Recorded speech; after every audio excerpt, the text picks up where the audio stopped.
ഈ വീഡിയോയിൽ വളരെ നിർണായകമായിട്ടുള്ള ജിയോ പൊളിറ്റിക്കൽ ഡെവലപ്മെൻറ്റ്സ് ആണ്. പ്രത്യേകിച്ച് റഷ്യ ഉക്രൈനുമായിട്ട് ബന്ധപ്പെട്ട വിഷയം, അതേപോലെ ഇറാൻ അമേരിക്ക കുറേ നിർണായകമായിട്ടുള്ള വിവരങ്ങൾ ഉൾപ്പെടുത്തിക്കൊണ്ടുള്ളൊരു വീഡിയോ ആണിത്. ഇത് പ്രത്യേകിച്ച് ഇറാനും അമേരിക്കയും തമ്മിലുള്ള സംഘർഷം അത് മറ്റൊരു തലത്തിലേക്ക് മാറിയിരിക്കുകയാണ്.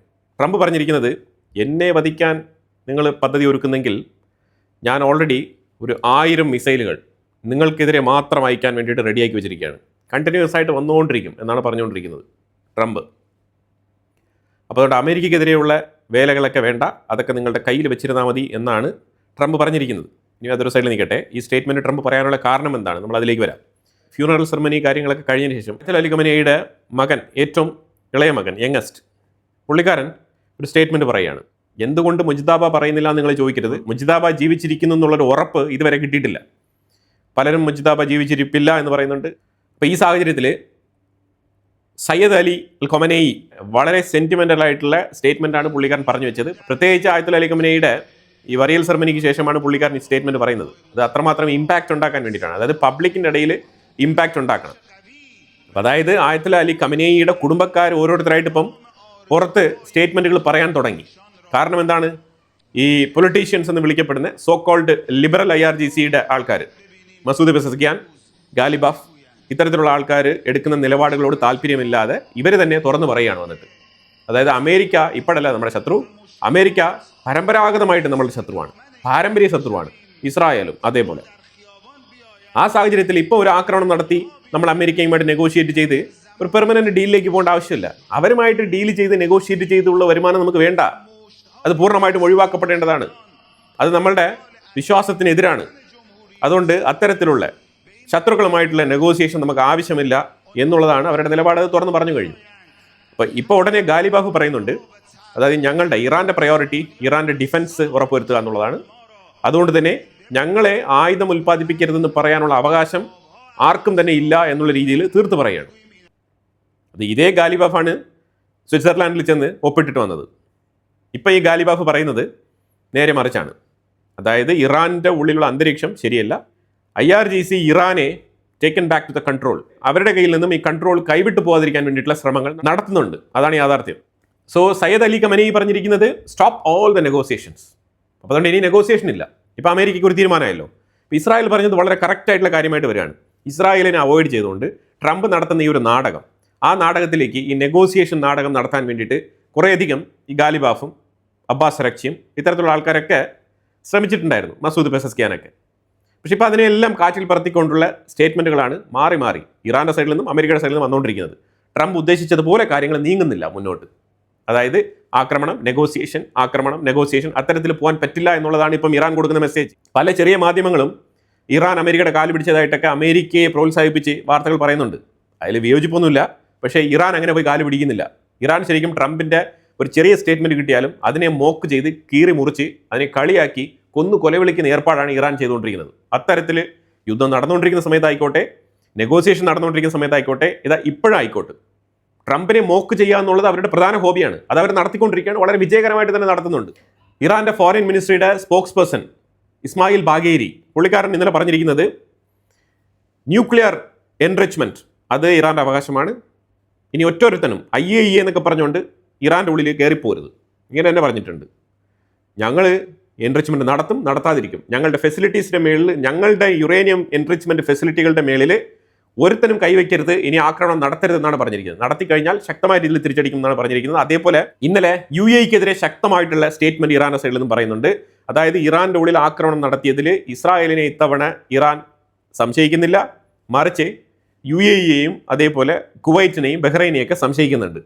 ഇവരൊക്കെ ചേർന്നാവാം മറ്റു ചില ആക്രമണങ്ങൾ ഇറാൻ്റെ ഉള്ളിൽ നടത്തിയത് എന്നുള്ള തരത്തിലുള്ള ഒരു നിഗമനത്തിലേക്ക് ഇറാൻ എത്തുന്നുണ്ട്.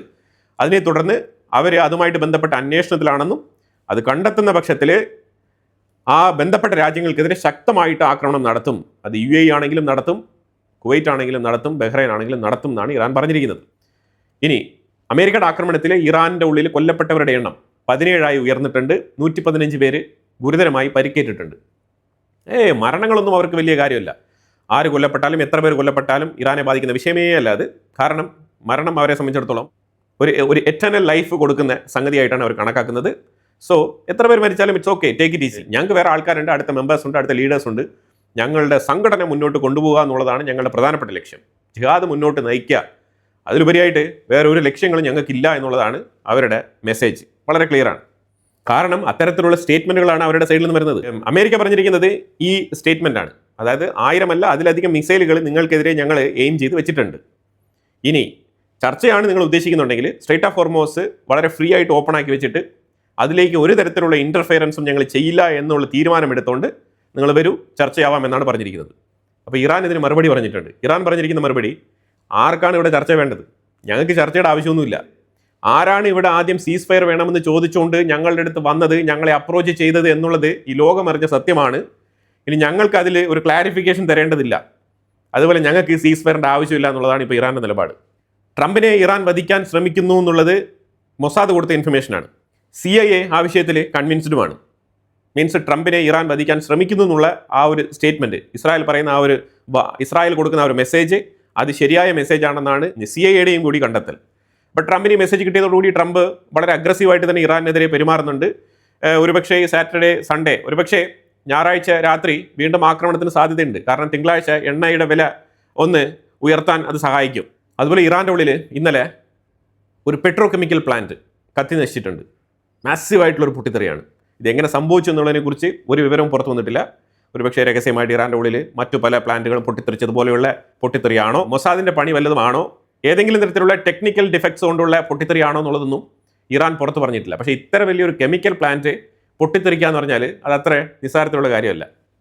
എന്തായാലും മൊത്തത്തിൽ പൂർണ്ണമായിട്ടും കത്തി നശിച്ചിരിക്കുകയാണ്. ഇതൊക്കെ ഒരു സൈഡിൽ നടക്കുമ്പോഴും ഞങ്ങൾ ഒമാൻ്റെ സൈഡിൽ നിന്നും എണ്ണ കയറ്റുമതി ചെയ്തുകൊണ്ട് പോകുന്ന ഷിപ്പുകൾക്ക് നേരെ ആക്രമണം നടത്തിയിട്ടുണ്ട്. IRGC ആണ് ഈ ആക്രമണം നടത്തിയത്.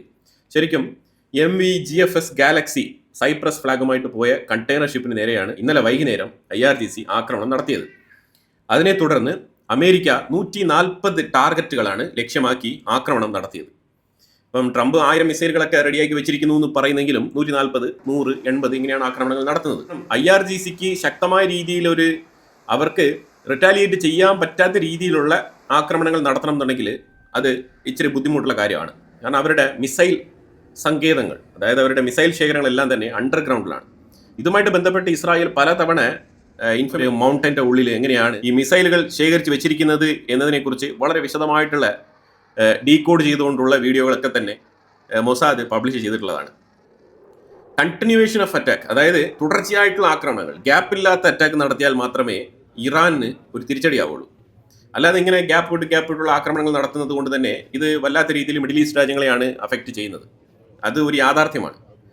കാരണം മിഡിൽ ഈസ്റ്റ് രാജ്യങ്ങൾ ഇപ്പോൾ നിങ്ങൾ നോക്കൂ, ഇന്നലെ തന്നെ 5 മിഡിൽ ഈസ്റ്റ് രാജ്യങ്ങളെയാണ് ഇറാൻ ടാർഗറ്റ് ചെയ്തത്. ഇവിടെയാണ് വളരെ വ്യക്തമായിട്ട് മനസ്സിലാക്കേണ്ടത്, ഇറാൻ്റെ ഉള്ളിൽ നിന്നും വീണ്ടും അവരുടെ ലോ മേക്കേഴ്സ്, അതുപോലെ ഒരു പ്രത്യേക പത്രപ്രവർത്തകൻ, ഇങ്ങനെ 2 പേര് UAE കൂടി ലിസ്റ്റിൽ ഉൾപ്പെടുത്തണം, ആക്രമണ ലിസ്റ്റിൽ UAE ഉൾപ്പെടുത്തണം, ഒഫീഷ്യലി ഉൾപ്പെടുത്തണം എന്ന് പറഞ്ഞുകൊണ്ടുള്ള ഒരു പ്രഷർ ഇറാൻ്റെ ഉള്ളിൽ രൂപപ്പെടുന്നുണ്ട്. അവരിപ്പോൾ ഉദ്ദേശിക്കുന്ന പറഞ്ഞാൽ UAE ടാർഗറ്റ് ചെയ്ത് കഴിഞ്ഞാൽ അതൊരു ഇന്റർനാഷണൽ ബിസിനസ് ഹബ്ബാണ്. അപ്പോൾ അത് ആഗോള തരത്തിലൊരു ഇമ്പാക്റ്റ് ഉണ്ടാക്കും. കുവൈറ്റിനെയും ബഹ്റൈനെയൊക്കെ ടാർഗറ്റ് ചെയ്യുന്നതിലുപരി UAE പ്രൈമറി ടാർഗറ്റ് ആയിട്ട് സെറ്റ് ചെയ്ത് കഴിഞ്ഞാൽ അത് ആഗോള തരത്തിലൊരു ഇമ്പാക്റ്റ് ഉണ്ടാക്കുമെന്ന് ഇറാൻ കരുതുന്നുണ്ട്. അതായത് ആഗോള തരത്തിലുള്ള ആൾക്കാരെ ഉപദ്രവിക്കാൻ വേണ്ടിയിട്ട് കച്ചകെട്ടി ഇറങ്ങി തിരിച്ചിരിക്കുന്ന ഇറാൻ, അതാണ് നമ്മൾ ഇതിനകത്ത് മനസ്സിലാക്കേണ്ടത്. സോ അവരുടെ ടാർഗറ്റ് എപ്പോഴും UAE ആകുന്നത് അതുകൊണ്ടാണ്. അപ്പോൾ UAE ഇന്നലെ തന്നെ അവർ ഒഫീഷ്യലി സ്റ്റേറ്റ്മെന്റ് പുറത്തിറക്കിയിട്ടുണ്ടായിരുന്നു. ഡ്രോണുകളെ അവർ ഇന്റർസെപ്റ്റ് ചെയ്തിട്ടുണ്ട് എന്നുള്ള ഒഫീഷ്യൽ നോട്ടിഫിക്കേഷൻ UAE പ്രസിദ്ധീകരിച്ചിട്ടുണ്ട്.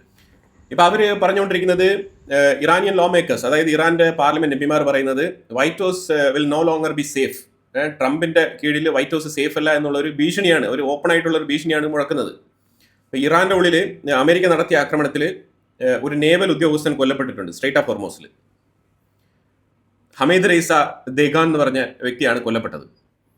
UAE പറഞ്ഞിരിക്കുന്നത് മിസൈൽ ത്രെട്ട് ഡിറ്റക്ട് ചെയ്തത് ഔട്ട്സൈഡ് ഇറ്റ്സ് ബോർഡർ, UAEയുടെ ബോർഡറിന്റെ അപ്പുറത്തേക്കാണ് മിസൈൽ ത്രെട്ടുകൾ ഉണ്ടായിരുന്നത്. അതേസമയം ഡ്രോൺ ത്രെട്ടുകളാണ് UAE കൃത്യമായിട്ട് ഇന്റർസെപ്റ്റ് ചെയ്തിരിക്കുന്നത്.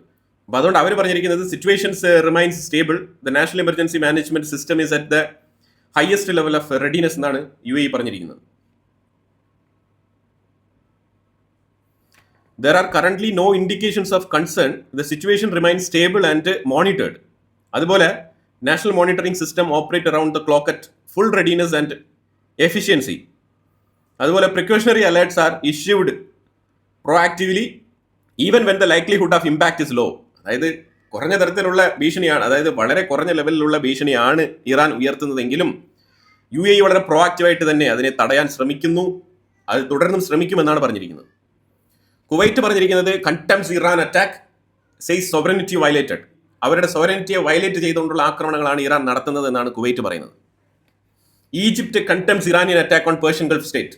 അതേസമയം ഈജിപ്റ്റ് ഇറാനെ കണ്ടംപ്റ്റ് ചെയ്യുന്നത് മാത്രമല്ല, ഈജിപ്റ്റ് ഗാസക്കാർ ഈജിപ്തിന്റെ ഉള്ളിലേക്ക് കടന്നു കയറാതിരിക്കാൻ വേണ്ടിയിട്ട് വലിയൊരു ഇസ്രായേലും ഗാസയിലും തമ്മിൽ വേർതിരിക്കാൻ വേണ്ടിയിട്ട് ഒരു മതിലുണ്ട്. അതിനേക്കാളും ഉയരത്തിൽ ഈജിപ്റ്റ് മതിൽ കിട്ടിയിരിക്കുകയാണ്. ഇതാണ് നമ്മൾ മനസ്സിലാക്കേണ്ടത്. ഈ ഗാസയിലുള്ള ജനങ്ങൾ ഈജിപ്തിലേക്ക് കടന്നു കയറാതിരിക്കാൻ വേണ്ടിയിട്ട് ഈജിപ്റ്റ് അത്തരത്തിലുള്ള മതിൽ പണിതുയർത്തിയിട്ടുണ്ട്.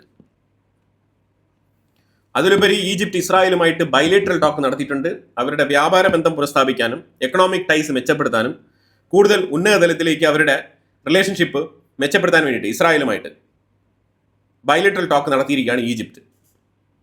Brilliant move. ഒരു രാജ്യം മുന്നോട്ട് പോകണമെന്നുണ്ടെങ്കിൽ ഇത്തരത്തിലുള്ള നീക്കങ്ങളാണ് നല്ലത്. അത് ഈജിപ്തിന്റെ അബ്ദുൽ ഫത്താഹ് അൽ സിസി കൃത്യമായിട്ട് തിരിച്ചറിഞ്ഞ് മുന്നോട്ട് പോവുകയാണ്. ഇപ്പോഴും ഇറാൻ പറഞ്ഞുകൊണ്ടിരിക്കുന്നത് ടെഹ്റാനാണ് സ്ട്രേറ്റ് ഓഫ് ഹോർമൂസിനെ കൺട്രോൾ ചെയ്യുന്നത് എന്നാണ് പറയുന്നത്. തീർച്ചയായിട്ടും അവർ ആക്രമണം നടത്താനുള്ള കപ്പാസിറ്റി അവർക്കുള്ളിടത്തോളം കാലം അവരിത് പറഞ്ഞുകൊണ്ടേയിരിക്കും എന്നുള്ളതാണ് യാഥാർത്ഥ്യം. അതിനെ കൃത്യമായിട്ട് കണ്ടറിഞ്ഞ് പ്രവർത്തിക്കേണ്ടത് അമേരിക്കയുടെ ചുമതലയാണ്. കാരണം അവരാണ് ഇപ്പോൾ ഈ പ്രശ്നത്തിൽ ഇറങ്ങി വന്നിരിക്കുന്നത്. ഇപ്പം ഇറാൻ ആക്രമണം നടത്തിയ രാജ്യങ്ങൾ എന്ന് പറയുമ്പോഴത്തേക്കും Jordan, Qatar, Kuwait, Bahrain, Oman, ഇതാണ് 5 രാജ്യങ്ങളായിട്ട് റിപ്പോർട്ട് ചെയ്യുന്നത്. പക്ഷേ UAEക്കുള്ളിലും അവർ അറ്റാക്ക് നടത്തിയിട്ടുണ്ട്. അതിനെ 6ാമത്തെ കൺട്രി ആയിട്ട് വേണമെങ്കിൽ നമുക്ക് കൂട്ടിച്ചേർക്കാം. ഇന്ത്യ ആണെന്നുണ്ടെങ്കിൽ ഇറാന്റെ ആക്രമണത്തിനെ കണ്ടംപ്റ്റ് ചെയ്തിട്ടുണ്ട്. അതും ഒമാന്റെ തീരത്തുള്ള വെസൽസിനെ, ഒമാന്റെ തീരത്തൂടെ കടന്നു പോകുന്ന വെസലുകൾക്ക് നേരെ ആക്രമണം നടത്തുന്നത് ശക്തമായി അപലപിച്ചിട്ടുണ്ട് ഇന്ത്യ. അതുമായിട്ട് ബന്ധപ്പെട്ട് ഇന്ത്യയുടെ എക്സ്റ്റേണൽ അഫയേഴ്സ് മിനിസ്ട്രി സ്റ്റേറ്റ്മെന്റ് തന്നെ പുറത്തിറക്കിയിട്ടുണ്ട്. പാകിസ്ഥാൻ ആണെന്നുണ്ടെങ്കിൽ ഇറാനെ പ്രഷർ ചെയ്യാണ്, നിങ്ങൾ ആക്രമണങ്ങൾ ഒഴിവാക്കിക്കൊണ്ട് എസ്കലേഷൻ, അതായത് MOU അമേരിക്കയുമായിട്ട് സൈൻ ചെയ്ത MOUവിനെ അടിസ്ഥാനമാക്കിക്കൊണ്ടുള്ള എസ്കലേഷൻ വഴിയൊരുക്കണം എന്നുള്ള റിക്വസ്റ്റ് ആണ് പാകിസ്ഥാൻ ഇറാന്റെ അടുത്ത് മുന്നോട്ട് വെച്ചിരിക്കുന്നത്. പാകിസ്ഥാന്റെ ഡെപ്യൂട്ടി പ്രൈം മിനിസ്റ്റർ ഇഷാഖ് ദറും ഇറാന്റെ ഫോറിൻ മിനിസ്റ്റർ അബ്ബാസ് അറക്ചിയും തമ്മിൽ ഒരു ടെലിഫോൺ കോൺവെർസേഷൻ ഇതുമായിട്ട് ബന്ധപ്പെട്ട് നടത്തിയിട്ടുണ്ട്. ബഹ്റൈനിൽ ഉടനീളം സൈറൻ സൗണ്ട് മുഴങ്ങിയിരുന്നു, അവിടേക്ക് ആക്രമണങ്ങൾ നടന്നിരുന്നു. അതേപോലെ തന്നെ ബഹ്റൈനിലെ ഡെബ്രി ഒന്ന് പതിച്ചിട്ട് 3 കുട്ടികൾക്ക് പരിക്കേറ്റിട്ടുണ്ടെന്നുള്ള വാർത്തയും വരുന്നുണ്ട്. Jordan says 3 Iranian missiles landed in country, അതായത് അവരുടെ രാജ്യത്തിനുള്ളിൽ 3 ഇറാനിയൻ മിസൈലുകൾ ഒന്ന് പതിച്ചതായിട്ട് ജോർദാൻ പറയുന്നുണ്ട്. പക്ഷേ നോ കാഷ്വാലിറ്റീസ് ആണ്. Former Iranian MP says final revenge for Khamenei. ഖമനേയിക്ക് വേണ്ടിയിട്ടുള്ള ആ തിരിച്ചടി നമ്മൾ കൊടുക്കേണ്ടത് അമേരിക്കയ്ക്കെതിരെ ജസ്റ്റ് ആക്രമണം നടത്തിക്കൊണ്ടല്ല, മറിച്ച് ലിബറേറ്റിംഗ് ജെറുസലേം, ഖുദ്സിനെ ലിബറേറ്റ് ചെയ്തുകൊണ്ടുള്ള ആ ഒരു റിവെഞ്ചാണ് നമ്മൾ കൊടുക്കേണ്ടത്. ഇറ്റ് മീൻസ് ഇസ്രായേലിനെ വൈപ്പ് ഔട്ട് ചെയ്തുകൊണ്ട് ജെറുസലേമിനെ കൈയടക്കിക്കൊണ്ട് ആ ഖുദ്സ് എന്ന് പറഞ്ഞ ഏരിയ ഫുൾ കൺട്രോൾ എടുക്കുക എന്നുള്ളതാണ് ഇവരുടെ ഉദ്ദേശം. അതാണ് ഇവർ കൊടുക്കുന്ന മെസ്സേജ്. ഇത് റിലീജിയസ് മെസ്സേജ് ആണ്, പക്ക ഐഡിയോളജിക്കൽ മെസ്സേജ് ആണ്. ഇതൊരു ബ്രദർഹുഡിന്റെ ഐഡിയോളജിയുമാണ്. ഇത് നമുക്ക് ഡിനൈ ചെയ്യാൻ പറ്റാത്ത യാഥാർത്ഥ്യമാണ്. ഇത് വിളിച്ചു പറഞ്ഞ ഇറാനിയൻ MPയുടെ പേര് അലി മൊത്തഹാരി എന്ന് പറഞ്ഞ ഇറാന്റെ പാർലമെന്റ് മെമ്പറാണ് ഈ സ്റ്റേറ്റ്മെന്റ് പറഞ്ഞത്. ഇയാൾ ഇതിനു മുമ്പ് ഗാലിബാഫ് ഇരിക്കുന്നത് പോലെ സ്പീക്കറായിട്ട്, ഡെപ്യൂട്ടി സ്പീക്കർ ഓഫ് പാർലമെന്റ് ആയിട്ട് പ്രവർത്തിച്ചിരുന്ന വ്യക്തിയാണ്. അത്രത്തോളം ഇൻഫ്ലുവൻസ്ഡ് ആയിട്ടുള്ള ഒരു വ്യക്തിയാണ്. ഇവിടെ ഒരു കാര്യം നമ്മൾ മനസ്സിലാക്കേണ്ടത്, എൻ്റെ നോളജിൽ ഹിസ്റ്റോറിക്കൽ അണ്ടർസ്റ്റാൻഡിങ് വെച്ചിട്ട് ഞാൻ പറയുന്നത്, ഇപ്പം ഇസ്രായേൽ അണ്ടർ UN-ന്റെ റെസൊല്യൂഷനിൽ ഒരു സ്റ്റേറ്റ് ആയിട്ട് രൂപപ്പെട്ടിട്ട് 75 വർഷത്തിലധികം ആയി എന്ന് വെച്ചു. അപ്പോൾ ഈ ഒരു 75 വർഷമായിട്ടും ഈ ജെറുസലേം എന്ന് പറയുന്ന സ്ഥലത്ത്, അതുപോലെ തന്നെ ഈ ഖുദ്സ്, അതുപോലെ ഈ അലക്സ മോസ്ക്, ഇതൊക്കെ അവിടെ തന്നെ നിലനിൽക്കുന്നുണ്ട്. ഈ ജെറുസലേം എന്ന് പറയുന്നത് ഇസ്രായേലിന്റെ കൺട്രോളിൽ വന്നിട്ടും അത് കൃത്യമായിട്ട് അതേപടി നിലനിൽക്കുന്നുണ്ട്. ഇത് നേരെ മറിച്ചാണ്. ഫോർ എക്സാമ്പിൾ, നേരെ മറിച്ച് സിറ്റുവേഷൻ മറിച്ചിട്ട് നോക്കും, ഓപ്പോസിറ്റ് സൈഡിൽ. ഫോർ എക്സാമ്പിൾ, ഇന്ന് അലക്സ മോസ്ക് അതുപോലെ ആ ഡോം ഓഫ് ദ റോക്ക്, ഈ രണ്ടും ഇരിക്കുന്ന ആ സ്ഥലത്ത് ഒരു ജൂവിഷ് ടെമ്പിൾ ആണ് അവിടെ ഉണ്ടായിരിക്കുന്നത് വെച്ചോ. നേരെ മറിച്ച് ഈ ജെറുസലേം അവരുടെ കൺട്രോളിലും, ആ ജൂവിഷ് ടെമ്പിൾ അവിടെ നിലകൊള്ളുമോ 75 വർഷം? ഇത് വലിയൊരു ചോദ്യമാണ്. ഒരിക്കലും ഉണ്ടാവില്ല എന്നുള്ളതാണ് യാഥാർത്ഥ്യം. ചരിത്രം അങ്ങനെ തന്നെയാണ് തെളിയിക്കുന്നത്. അപ്പൊ ഇത് നമ്മൾ മനസ്സിലാക്കണം എന്നുണ്ടെങ്കിൽ തുർക്കിയുടെ ഒരു കടന്നുപോക്കുണ്ട്, ഓട്ടോമൻ എംപററിന്റെ കടന്നുപോക്ക്, ഖിലാഫത്ത് പ്രസ്ഥാനത്തിന്റെ ഒരു കടന്നുപോക്ക്, ഒരു 1000 വർഷത്തെ കടന്നുപോക്ക്. അതിലേക്ക് നമ്മൾ വിരൽ ചൂണ്ടിക്കഴിഞ്ഞാൽ വളരെ വ്യക്തമായിട്ട് മനസ്സിലാക്കാൻ പറ്റും അതൊരിക്കലും സാധ്യമല്ലാത്തൊരു വിഷയമാണ്. അതായത് ഇപ്പം അലക്സ മോസ്ക് ഇരിക്കുന്ന, ഡോം ഓഫ് ദ റോക്ക് ഇരിക്കുന്ന ആ ജെറുസലേമിന്റെ ആ ടെമ്പിൾ മൗണ്ട് ഏരിയയിൽ ഒരു ജൂവിഷ് ടെമ്പിൾ ആണ് അവിടെ ഉണ്ടായിരുന്നുണ്ടെങ്കിൽ ആ ജൂവിഷ് ടെമ്പിളിനെ അവിടെ നിലനിർത്തി പോരുമായിരുന്നോ 75 വർഷം? വളരെ സിമ്പിൾ ചോദ്യമാണ്. ഒരിക്കലും ഇല്ലാന്ന് തന്നെയാണ് ചരിത്രം തെളിയിക്കുന്നത്. അപ്പൊ എന്തായാലും ഒമാന്റെ തീരത്ത് ഇറാൻ ആക്രമണം നടത്തി കപ്പലിൽ ഉണ്ടായിരുന്ന ക്രൂ മെമ്പേഴ്സിനെ എല്ലാം തന്നെ റെസ്ക്യൂ ചെയ്തിട്ടുണ്ട്. അപ്പൊ എന്തായാലും അമേരിക്ക ടാർഗറ്റ് ചെയ്ത 140 സ്പോട്ടുകളുടെ വീഡിയോ ഫുട്ടേജസ് ഒക്കെ വരുമ്പോഴത്തേക്കും തീർച്ചയായിട്ടും ഞാനത് 1 by 1 ആയിട്ട് ആഡ് ചെയ്ത് അടുത്തടുത്ത വീഡിയോകളിൽ ഉൾപ്പെടുത്താൻ ശ്രമിക്കാം. ബുഷർ റീജിയൻ കേന്ദ്രീകരിച്ചുള്ള അറ്റാക്കാണ് ഏറ്റവും കൂടുതൽ അമേരിക്ക നടത്തിയതായിട്ടുള്ള വാർത്തകളാണ് വരുന്നത്. ഞായറാഴ്ച അതിരാവിലെ 2:55 AM മുതൽ 4 മണി വരെയാണ് അമേരിക്ക ഈ ഒരു ആക്രമണം നടത്തിയത്. ശക്തമായ രീതിയിലാണ് അറ്റാക്ക് നടത്തിയിരിക്കുന്നത്. 10 മിസൈലുകളാണ് ബുഷർ എന്ന് പറഞ്ഞ ആ ഒരു കൗണ്ടി ഏരിയയിൽ മാത്രം പതിച്ചത്. 10 മിസൈലുകൾ. ഹുസൈൻ ഷരിയത്ത് മദാരി എന്ന് പറഞ്ഞ ഇറാന്റെ പത്രപ്രവർത്തകനാണ് UAE ലിസ്റ്റിൽ ഉൾപ്പെടുത്തണം എന്ന് പറഞ്ഞിട്ട് വ്യഗ്രത പൂണ്ടിരിക്കുന്നത്. അടുത്ത ശത്രുതയാണ്. ഇതിനിടയ്ക്ക് ഡൊണാൾഡ് ട്രംപ് സൗദി അറേബ്യയുമായിട്ട് ഈ ഒരു തെറ്റിദ്ധാരണ ഉണ്ടായിരുന്നു. അത് ഒന്ന് തിരുത്താൻ വേണ്ടിയിട്ട് സൗദി അറേബ്യയുമായിട്ട് ചർച്ച നടത്തുകയാണ്. അത് മാർക്കോ റൂബിയോ ഇന്നലെ സൗദി അറേബ്യയുടെ ഫോറിൻ മിനിസ്റ്ററുമായിട്ട് ചർച്ച നടത്തിയിട്ടുണ്ടായിരുന്നു. അതിനെ തുടർന്ന് ട്രംപും MBSും തമ്മിൽ ടെലിഫോൺ കോൺവെർസേഷൻ നടത്തിയിട്ടുണ്ട്. അത് കഴിഞ്ഞിട്ട് ട്രംപും നെതന്യാഹും തമ്മിൽ ടെലിഫോൺ കോൺവെർസേഷൻ നടത്തിയിട്ടുണ്ട്. എല്ലാം തന്നെ ഇറാനുമായിട്ട് ബന്ധപ്പെട്ട വിഷയങ്ങളാണ് ചർച്ചയായിരിക്കുന്നത്. അതായത് സൗദി അറേബ്യ ഇറാനെ ആക്രമിക്കുന്ന വിഷയത്തിൽ ഇച്ചയൊന്ന് ഇടഞ്ഞു നിൽക്കുകയാണ്. കാരണം സൗദി അറേബ്യ ഉദ്ദേശിക്കുന്ന തരത്തിലല്ല ട്രംപ് ഈ യുദ്ധം മുന്നോട്ട് കൊണ്ടുപോകുന്നത്. അതുകൊണ്ട് ചെറിയൊരു വിയോജിപ്പ് പുള്ളിക്കുണ്ടായിരുന്നു. അപ്പോൾ വീണ്ടും സൗദി അറേബ്യയെ അനുനയിക്കുന്നതിലൂടെ ഇറാന്റെ മേളിൽ ശക്തമായിട്ട് ആക്രമണങ്ങൾ നടത്താനുള്ള സാധ്യതയുണ്ട്. കാരണം സൗദി അറേബ്യയുടെ താല്പര്യം എന്താണെന്ന് വെച്ചാൽ ആക്രമണം നടത്തിയെങ്കിൽ ശക്തമായി നടത്തി അങ്ങ് ഇറാന്റെ മിലിറ്ററി പവർ മൊത്തത്തിൽ അടിച്ച് തറ പറ്റിച്ച് കൈ കൊടുക്കും. ഇത് അമേരിക്ക ചെയ്തില്ല. അമേരിക്ക അതിനെ വലിച്ചഴിച്ചാണ് കൊണ്ടുപോയത്. അത് സൗദി അറേബ്യയ്ക്ക് താല്പര്യപ്പെട്ടില്ല. കാരണം മിഡിൽ ഈസ്റ്റിന്റെ താല്പര്യങ്ങൾ സംരക്ഷിക്കണം എന്നുണ്ടെങ്കിൽ സൗദി അറേബ്യയുടെ ആഗ്രഹത്തിന് ഒത്തുള്ള പ്രവൃത്തിയായിരിക്കണം അമേരിക്ക നടപ്പിലാക്കേണ്ടത്. കാരണം അമേരിക്കയുടെ താല്പര്യങ്ങൾ മിഡിൽ ഈസ്റ്റിൽ നടപ്പിലാക്കുന്നത് സൗദി അറേബ്യയാണ്. നിങ്ങളുടെ താല്പര്യങ്ങൾ ഞങ്ങൾ ഇവിടെ നടപ്പിലാക്കുമ്പോൾ ഞങ്ങളുടെ ആവശ്യങ്ങളും കൂടി നിറവേറ്റേണ്ടത് നിങ്ങളുടെ ചുമതലയാണെന്നുള്ളതാണ് സൗദി അറേബ്യയുടെ നിലപാട്. അതുകൊണ്ടാണ് സൗദി അറേബ്യ ഇച്ചിരി നിലപാട് ഘടിപ്പിച്ചത്. സൗദി അറേബ്യ മറ്റൊരു സൈഡിൽ യമന്റെ ഉള്ളിലേക്കുള്ള കോൺഫ്ലിക്റ്റിൽ ഇച്ചിരി പ്രതിസന്ധി ഘട്ടത്തിലൂടെ കടന്നു പോയിക്കൊണ്ടിരിക്കുകയാണ്. അപ്പോൾ രണ്ട് സൈഡിലും ബാക്ക് ടു ബാക്ക് മോണിറ്റർ ചെയ്യാൻ പറ്റണം.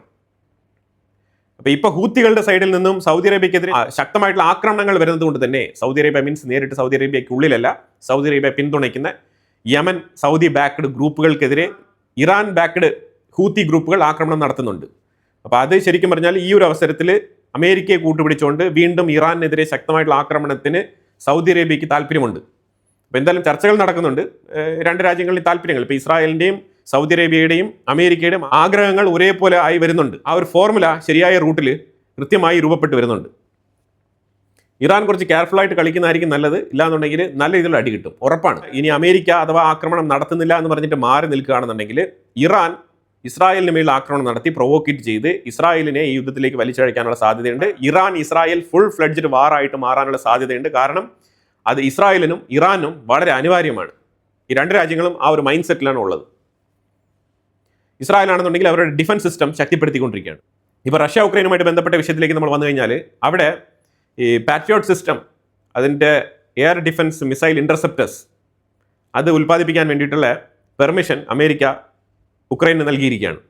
അപ്പോൾ ആ കോൺട്രാക്റ്റ് ഇപ്പം അമേരിക്ക ഉദ്ദേശിക്കുന്നത് ഉക്രൈനിയൻ കമ്പനിക്ക് ആ കോൺട്രാക്റ്റ് കൊടുക്കുന്നതിന് പകരം അവർ ഇപ്പം ജപ്പാനെ ഏൽപ്പിച്ചിരിക്കുകയാണ്. ജപ്പാൻ്റെ മിത്സുബിഷി എന്ന് പറഞ്ഞ കമ്പനിയെ ഈ കരാർ ഏൽപ്പിക്കാനാണ് അമേരിക്ക തീരുമാനിച്ചിരിക്കുന്നത്. അതിന് ഉക്രൈന് നോ ഒബ്ജക്ഷനാണ്. അവർക്ക് അസ് ലോങ് ആസ് ഈ സാധനം ഉക്രൈൻ്റെ ഉള്ളിൽ പ്രൊഡ്യൂസ് ചെയ്ത് അവർക്ക് വളരെ എളുപ്പത്തിൽ ഇത് അവൈലബിൾ ആയാൽ മതി എന്നാണ് ഉക്രൈൻ്റെ തീരുമാനം. അതേപോലെ ഉക്രൈൻ ഒരു മിസൈൽ പരീക്ഷണം നടത്തിയിട്ടുണ്ട്, വിജയകരമായി തന്നെ നടത്തിയിട്ടുണ്ട്. പ്രിസിഷൻ സ്ട്രൈക്ക് ചെയ്യാൻ കപ്പാസിറ്റിയുള്ള രീതിയിലുള്ള മിസൈലാണത്. FP9 കാറ്റഗറിയിൽ വരുന്ന, അത് ഫ്ലമിംഗോ കാറ്റഗറിയിൽ വരുന്ന മിസൈലാണ് പരീക്ഷണം നടത്തിയിരിക്കുന്നത്. പ്രിസിഷൻ സ്ട്രൈക്ക് ആക്യുറേറ്റ് ആയിട്ട് നടത്താൻ വേണ്ടി വിജയകരമായി തന്നെ പരീക്ഷിച്ചിട്ടുണ്ട് ഉക്രൈൻ. റഷ്യയുടെ ഉള്ളിലേക്ക് കൃത്യമായിട്ട് പ്രിസിഷൻ സ്ട്രൈക്ക് നടത്താൻ വേണ്ടിയിട്ടാണ് ഈ മിസൈൽ പരീക്ഷണം നടത്തിയിരിക്കുന്നത്. അതുപോലെ ഇന്നലെ ഉക്രൈൻ റഷ്യക്കുള്ളിൽ നിരവധി ഏരിയകളിൽ ഡ്രോൺ ആക്രമണങ്ങൾ നടത്തിയിട്ടുണ്ട്. ചെറിയ മിനി ഡ്രോണുകൾ വെച്ചിട്ട് ചെറിയ ഫ്യൂവൽ സ്റ്റേഷൻ വരെ ടാർഗറ്റ് ചെയ്ത് അറ്റാക്ക് നടത്തിക്കൊണ്ടിരിക്കുകയാണ് ഉക്രൈൻ ഇപ്പോൾ. ഈ ചെറിയ FPV ഡ്രോണുകളെയൊക്കെ തടയുക എന്നുള്ളത് വലിയ ബുദ്ധിമുട്ടുള്ള വിഷയമായിട്ട് മാറിക്കൊണ്ടിരിക്കുകയാണ് ഇപ്പോൾ. ഇന്നലെ ഉക്രൈൻ മോസ്കോ വരെയൊക്കെ എക്സ്റ്റെൻഡ് ചെയ്തുള്ള അറ്റാക്കാണ് നടത്തിയിരിക്കുന്നത് ഡ്രോൺ വെച്ചിട്ട്.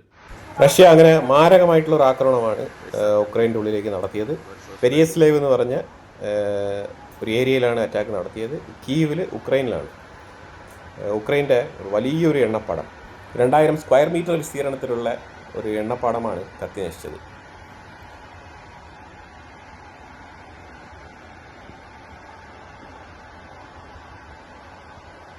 റഷ്യക്കെതിരെ പുതിയ സാങ്ഷൻ നടപടിക്രമങ്ങളുമായിട്ട് നാറ്റോ അതേപോലെ യൂറോപ്യൻ രാജ്യങ്ങൾ പദ്ധതിയിട്ട് മുന്നോട്ട് പോവുകയാണ്. പക്ഷേ യൂസ്ലെസ് ആണ് ഈ കാര്യം. കാരണം റഷ്യ ഇപ്പോൾ കൂടുതൽ ഇമ്പോർട്ട് ചെയ്യേണ്ട സാഹചര്യത്തിലേക്കാണ് നീങ്ങുന്നത്. അപ്പോൾ ആ സാഹചര്യത്തിൽ റഷ്യ കൂടുതൽ എക്സ്പോർട്ട് നടത്തുന്നില്ല. അതുകൊണ്ട് തന്നെ ഇപ്പോൾ ഇങ്ങനെ ഒരു സാങ്ഷൻ ഏർപ്പാടാക്കുന്നത് അത് ജസ്റ്റ് ഒരു കൺതുടപ്പ് മാത്രമാണ്. അല്ലാതെ എഫക്റ്റീവായിട്ടുള്ള ഒരു ഡിസിഷനായിട്ട് അതിനെ കണക്കാക്കാൻ കഴിയില്ല. ജസ്റ്റ് ഉക്രൈനെ ഒന്ന് സാറ്റിസ്ഫൈ ചെയ്യാൻ വേണ്ടിയിട്ട് മാത്രം എടുക്കുന്ന ഒരു തീരുമാനമായിട്ടേ ഇതിനെ വിലയിരുത്താൻ കഴിയുകയുള്ളൂ. ചൈനയിൽ ക്വാങ്ഷി എന്ന് പറഞ്ഞ ആ ഒരു പ്രൊവിൻസിൽ ശരിക്കും അവിടെ നിരവധി പാമ്പുകളെ വളർത്തുന്നുണ്ട്. നല്ല പോയ്സണുള്ള പാമ്പുകളാണ്.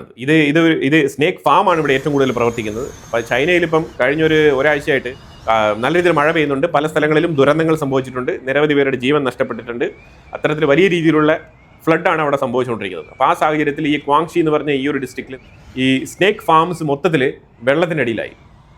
അങ്ങനെ ആയതുകൊണ്ട് തന്നെ ഈ പാമ്പുകളെല്ലാം തന്നെ ഈ വെള്ളത്തിലൂടെ ഇഴഞ്ഞിഴഞ്ഞ് ഇതെല്ലാം തന്നെ ഈ വില്ലേജസിന്റെ ഉള്ളിൽ, അതായത് പൊതുജനങ്ങൾ താമസിക്കുന്നതിന്റെ ഇടയിൽ ഈ പാമ്പുകളെല്ലാം തന്നെ സ്പ്രെഡ് ആയിട്ടുണ്ട്. ഇനിയിപ്പോൾ ഇത് വെള്ളം പറ്റിയാൽ തന്നെയും ഈ സ്ഥലം വാസയോഗ്യമായ രീതിയിൽ തിരിച്ചു കിട്ടുമോ എന്നുള്ളൊരു പേടി അവിടുത്തെ പൊതുജനങ്ങൾക്കുണ്ട്. ഇതിൽ നിരവധി പേര് ഇറങ്ങി ഈ വിഷപ്പാമ്പുകളെ പിടിച്ച് നീക്കം ചെയ്യുന്നുണ്ട്. പക്ഷെ എന്നാലും സിറ്റുവേഷൻ ഫ്ലഡിനേക്കാളും ഒരു ദുരന്തമായിട്ട് ഇപ്പോൾ ഈ പാമ്പ് മാറിയിരിക്കുകയാണ് ആ മേഖലയിൽ.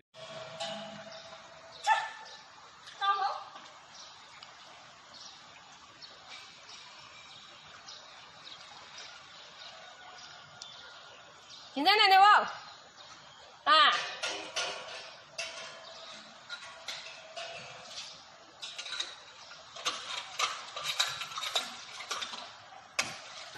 哎呦，引爆鐵！哎呦呦呦呦呦呦！哎呦條，哎呦好驚啊條蛇啊！哥，这要爬上来了！哎呀！